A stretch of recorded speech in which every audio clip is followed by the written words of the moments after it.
One Question is brought to you by Turnkey Search, a top industry search firm since 1996.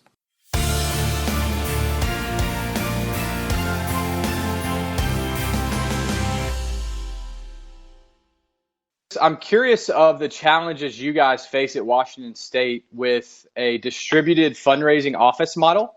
I know you have an office there in Pullman where you have a staff that's trying to generate donations and dollars to support the Cougs, but you also have one in Seattle, Spokane, and then you have somebody in the Tri-Cities. What are the challenges with that type of structure in place? Well, I'll just start by saying we kind of have this model in place because our campus is a little bit remote here in Pullman in the eastern side of Washington. We are a population of 30,000 in Pullman, and not many graduates stay in Pullman once they're done.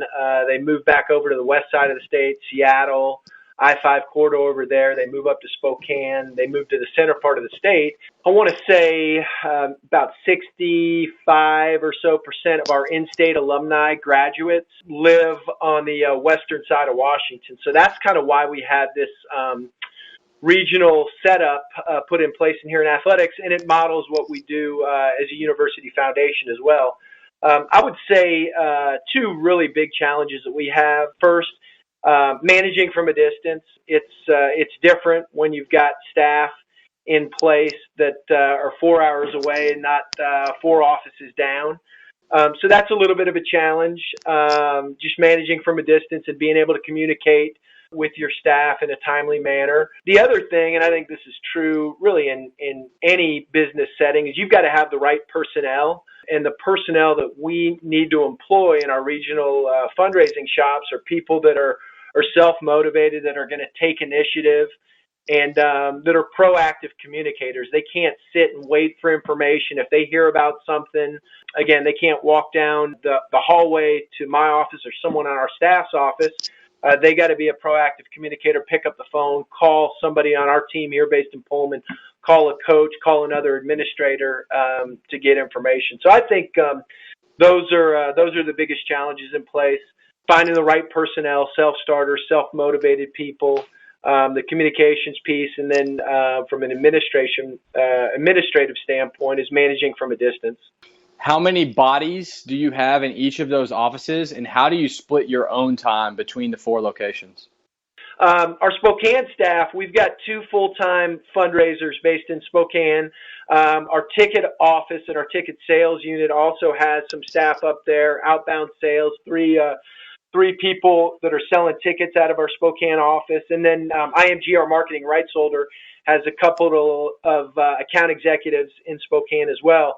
Our fundraising folks in Spokane consist of a director of that regional office, and he does higher-end annual fund work, but also carries a portfolio of major gift prospects. And then our assistant director up in Spokane is pretty much solely annual gift officer up there. Our Tri-Cities office is a one-man shop.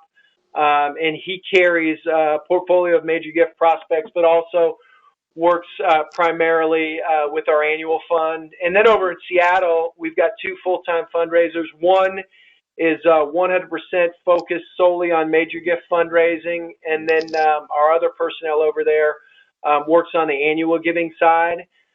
So that's the way our personnel is allocated in those 3 regional offices. And I would say, from my perspective, I focus primarily on major gift fundraising. So when I'm in those markets, certainly we'll meet with our personnel. But I'm in Spokane. That's an easy 1 hour and 15-minute drive from Pullman. So I'm up there every couple of weeks. I spend usually 3-4 days a month in Seattle. I spend a couple of days, probably every 4 to 6 weeks, down in Portland, where we don't have full-time staff, but we have a good concentration of WSU alumni and athletic donors. And I usually get down to the Tri-Cities a couple of times a month as well. Because you guys don't get a vast majority of your donor base or fan base on campus there in Pullman, other than a couple times a year, whether it's for football or basketball or other events, does that put an added importance on those games in terms of donor relationship building, servicing, and simply running really good, tight events? Do you all have an added focus on that because you have limited interaction on campus? Yeah, certainly want to take advantage of the opportunities when our donors do set foot on campus, and so try and build a weekend's worth of programming for them around the fall. We do a Friday afternoon luncheon where we have an assistant football coach speak to donors as they get into town. So an opportunity for our coaching staff to touch our donor base, our fan base on Friday afternoon. Again, try and do some Friday evening programming. We do occasionally do some Sunday programming for our donors that are in town on a Sunday after an event. So yeah, certainly with the majority of our donor base being outside the local market, try and take advantage of the opportunities that when they're here in Pullman and on campus here at Washington State. And that's today's One Question, brought to you by Turnkey Search, a top industry search firm since 1996. One Question is designed to give D1 Ticker subscribers valuable insights on how executive leaders in college athletics think about key issues on their respective campuses, in their departments, or within their leagues and conferences. One Question is brought to you by Turnkey Search, a top industry search firm since 1996.